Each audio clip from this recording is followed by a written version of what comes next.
good evening mga kananay at tatay. Welcome back to my YouTube channel. It's me, Banans Vlog. So, heto na naman po ako at may hatid na panibagong lutuin sa gabi ito. Para po at simulan na po natin mga kananay at tatay. Huwag na po natin patagalin. Magluto na po tayo ng inihaw na tilapia at ito po ang ating mga sangkap na gagamitin. So, ayan mga kananay at tatay, ang gagamitin natin pampamahid para sa ating inihaw na tilapia, sabor with lemon juice and olive oil. Ayan, at ito naman po ang ating fresh na tilapia. Nabili ko po yan ng buhay sa ating palengke. At hihiwaan po natin ito sa magkabilang bahagi ng katawan para po pag pinahiran natin ng sauce, manunuot po rito ang lasa at linamnam ng sauce na ginawa natin kanina. So ayan po mga kanani at tatay, oh. 'Di ba? Ayan po ang natapos natin, 3 pirasong tilapia lamang po 'yan. At pagkatapos ay lalagyan ko ng kaunting pampalinamnam.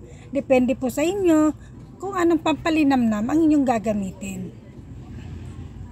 Ayan, paikot lamang po ng bahagi ng tilapia ang ating lalagyan. Ayan. Bahala na po kayo kung anong diskarte ang inyong gagawin. Labas at loob po ang aking paglalagay ng pampalinamnam. So ayan, at ready na po natin ang ating pan. Dito lamang po ako mag-iihaw sa ating pan. Hindi na po tayo gagamit ng uling kasi ayoko pong makalanghap ng abo. So pinahiran ko muna po ng butter para hindi po manikit ang ating tilapia at hindi ito madudurog. So ayan, pinahiran ko ng ating sauce na ginawa kanina. Ayan po. Para manuot po sa loob ng tilapia ang ating sauce na ginawa. Ayan.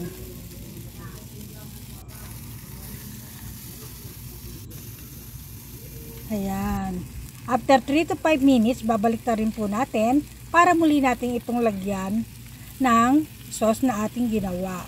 Medium heat lamang po mga kananay at tatay para hindi po masunog o mabigla ang ating inihaw na tilapia.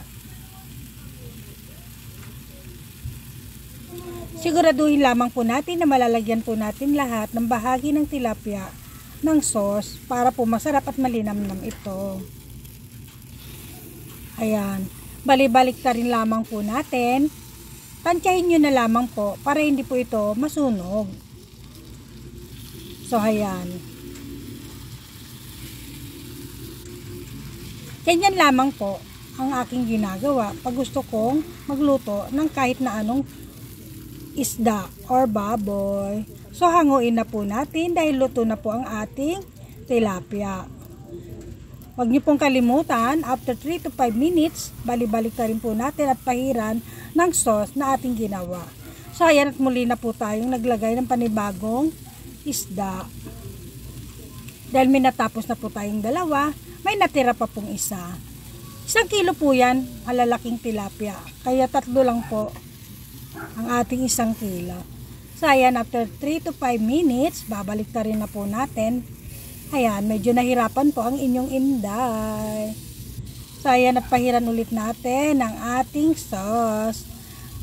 Try nyo po ito mga kananay at tatay. Sigurado po masasarapan po kayo at mapaparami ang inyong kain. Ayan, dahan-dahan lamang po ang apoy para hindi po mabibigla at masusunog ang ating tilapia. Sa ibabaw lang naman po yan, hindi naman po yan sunog. Maganda po ang pagkakaihaw natin, no, mga kananay at tatay. So ayan, at luto na po ito mga kananay at tatay.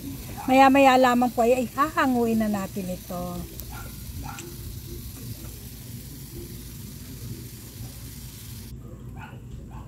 So ayan, at hanguin na po natin dahil luto na po ang ating inihaw na tilapia. So heto na po ang natapos nating inihaw na tilapia. Meron na po siyang kamatis, sukang maanghang na may onion at siling labuyo at soy sauce with calamansi. Ayan mga kananay at tatay, at muli na naman po tayo nakatapos ng panibagong lutuin sa gabing ito. Sana po ay naibigan ninyo. At kung kayo po ay bago pa lamang sa ating munting channel, huwag niyo pong kalimutan mag-like at mag-subscribe.